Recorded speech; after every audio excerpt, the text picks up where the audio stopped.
Assalamualaikum warahmatullahi wabarakatuh. Selamat pagi, siang, sore, dan malam bagi yang menonton video ini. Saya Darren Ali dari kelas 2A, jurusan Teknik Sipil, Program Studi Teknologi Rekayasa Konstruksi Jalan dan Jembatan atau disingkat TRKJJ. Di sini saya akan membahas tentang perencanaan zona selamat sekolah atau disingkat JOS di Kabupaten Ketapang, lebih tepatnya di MTS Negeri 1 Ketapang dan SMA Pemudi Luhur Santoyo Yohanes Ketapang. Tidak terisi, saya akan membahas tentang latar belakang, rumusan masalah, batasan masalah, dan tujuan masalah. Di bab 2, saya akan membahas tentang zona selamat sekolah, jalan, kecepatan, volume lalu lintas, dan pejalan kaki. Dan di bab 3, saya akan memberikan kesimpulan dan saran. Belakang, Jalan Letnan Jenderal S. Suparman merupakan salah satu jalan ibu kota yang terdapat di Kabupaten Ketapang. Jalan ibu kota ini merupakan jalan yang menghubungkan ibu kota kabupaten dengan ibu kota kecamatan. Jalan ini menurut fungsinya diklasifikasikan sebagai jalan lokal. Jalan lokal merupakan jalan yang melayani angkutan lokal setempat dengan tujuan perjalanan jarak dekat, kecepatan rata, dan jumlah jalan masuk tidak dibatasi. Di sepanjang ruas Jalan Letnan Jenderal S. Suparman terdapat aktivitas sekolah dan perkantoran yang membutuhkan mobilitas yang tinggi setiap waktu. Akibat dari kesibukan aktivitas di jalan ini, mengakibatkan kepadatan lalu lintas yang dapat mengganggu aktivitas penyembangan anak-anak sekolah dan menghambat aktivitas lalu lintas perkantoran, sehingga mengurangi tingkat keselamatan anak-anak sekolah. Merujuk pada kondisi tersebut, maka jadi acuan peneliti untuk merencanakan zona selamat sekolah pada Jalan Letnan Jenderal S. Suparman di MTS Negeri 1 Ketapang dan SMA Pemudi Luhur Santoyo Yohanes Ketapang. Penelitian tersebut berjudul Perencanaan Zona Selamat Sekolah atau disingkat JOS di MTS Negeri 1 Ketapang dan SMA Pemudi Luhur Santoyo Yohanes Ketapang.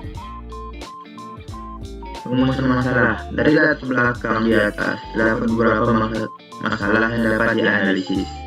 Permasalahan tersebut antara lain: 1. Apa saja persyaratan untuk melakukan penerapan zona selamat sekolah? 2. Bagaimana perencanaan zona selamat sekolah? Mengingat luasnya materi yang ada, maka dalam penulisan tugas makalah ini, saya hanya membahas tentang perencanaan zona selamat sekolah di MTS Negeri 1 Ketapang dan SMA Pemudi Luhur Santoyo Yohanes Ketapang. Tujuan masalah. Berdasarkan rumusan masalah di atas, maka tujuan penelitian ini antara lain: 1. Untuk mengetahui apa saja persyaratan untuk melakukan penerapan zona selamat sekolah pada Jalan Letnan Jenderal S. Suparman di MTS Negeri 1 Ketapang dan SMA Pemudi Luhur Santoyo Yohanes Ketapang. 2. Untuk mengetahui bagaimana perencanaan zona selamat sekolah pada Jalan Letnan Jenderal S. Suparman di MTS Negeri 1 Ketapang dan SMA Pemudi Luhur Santoyo Yohanes Ketapang. Di pembahasan, definisi dari zona selamat sekolah adalah pengendalian kegiatan lalu lintas melalui pengaturan kecepatan dengan penempatan marka dan rambu pada ruas jalan di lingkungan sekolah yang bertujuan untuk mencegah terjadinya kecelakaan sebagai upaya untuk menjamin keselamatan anak-anak di sekolah. Zona selamat sekolah merupakan bagian dari kegiatan manajemen dan rekayasa lalu lintas berupa pengendalian lalu lintas dan penggunaan suatu ruas jalan di lingkungan sekolah. JOS dinyatakan dengan fasilitas perlengkapan jalan seperti marka, rambu, dan alat pengaman pemakai jalan. Tipe zona selamat sekolah ditentukan berdasarkan tipe jalan, jumlah jalur, kecepatan pencarian jalan, dan jarak pandangan yang diperlukan. Berdasarkan tipe JOS dapat ditentukan batas kecepatan, panjang, dan perlengkapan jalan yang dibutuhkan. Apabila terdapat lebih dari satu sekolah yang berdekatan atau jarak antar sekolah kurang dari 80 meter, maka zona selamat sekolah dapat digabungkan dengan kriteria panjang yang diperlukan oleh Direktur Jenderal Perhubungan Darat tahun 2006. Penetapan zona selamat sekolah didasarkan pada 1. Jumlah lajur paling banyak adalah 4 lajur. 2. Tidak tersedia jembatan penyeberangan orang, dan sekolah mempunyai akses langsung ke jalan yang memiliki jumlah siswa di atas 50 siswa. Waktu operasi zona selamat sekolah. Waktu operasi zona selamat sekolah direkomendasikan 2 jam di pagi hari dan 2 jam di siang hari, yaitu pada pukul 6.30 sampai 8.30 dan pada pukul 12 sampai 14 di siang hari. Pada hari sekolah atau dilaksanakan selama jam sekolah berlangsung. Waktu operasi zona selamat sekolah tidak dilaksanakan pada hari libur.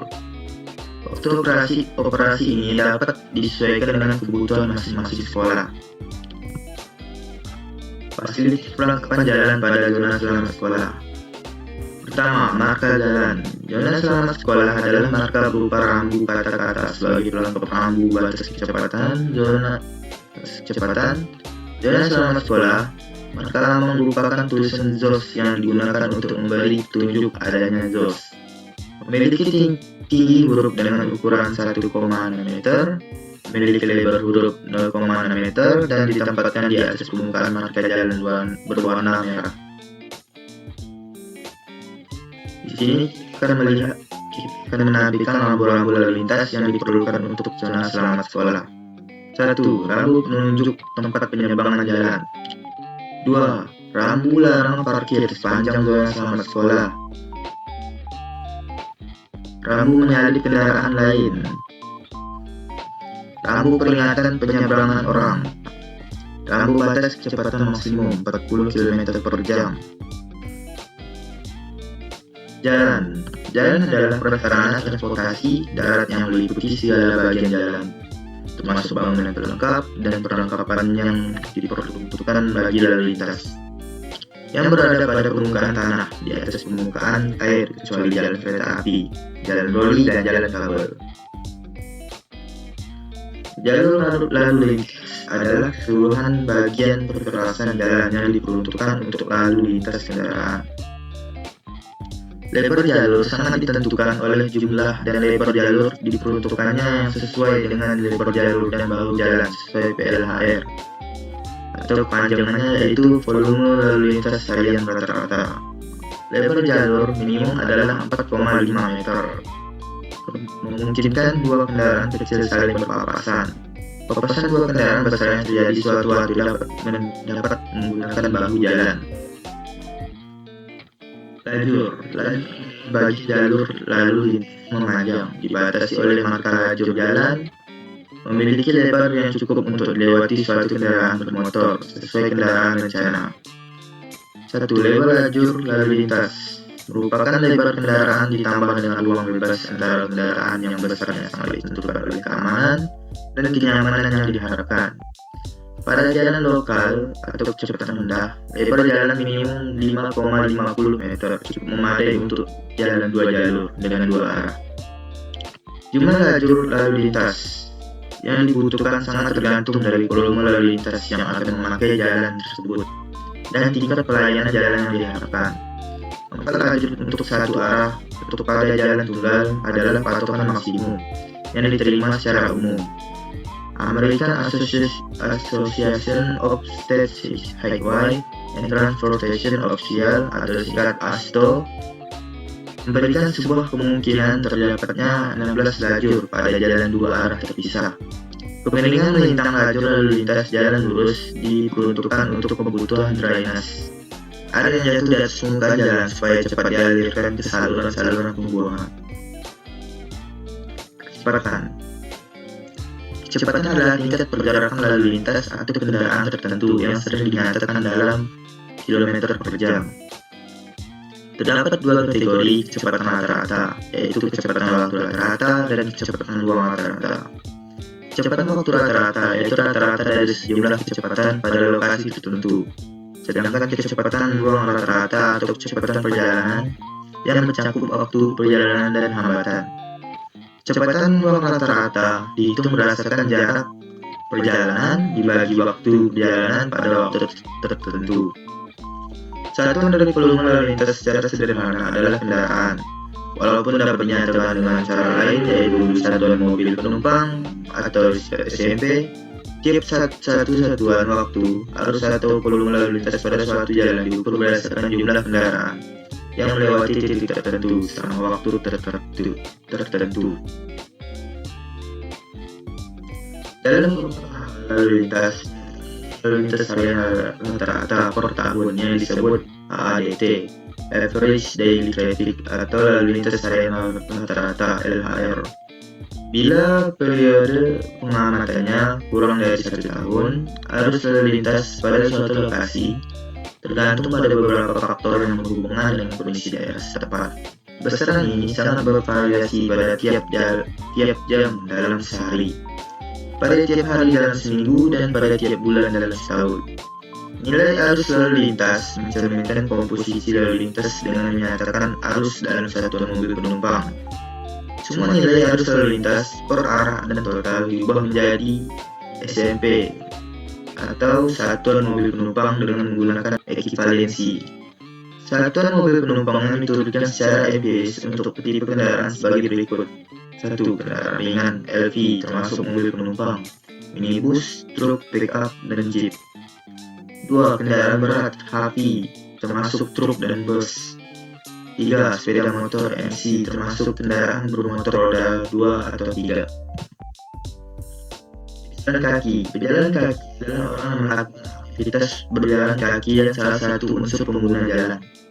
Pejalan kaki terbagi dalam 2 kategori, yaitu pejalan kaki secara umum dan pejalan kaki dengan keterbatasan di mana berjalan adalah hal yang sulit dan tidak mungkin. Sebagian besar dari jalan-jalan di kota mempunyai volume pejalan kaki yang besar. Pada beberapa daerah yang punya aktivitas yang tinggi, seperti pada jalan-jalan pusat, perkotaan, tempat pendidikan, dan pasar atau perkotaan, maka suatu pertimbangan harus diberikan untuk melarang kendaraan untuk memasuki daerah tersebut dan membuat daerah khusus pejalan kaki.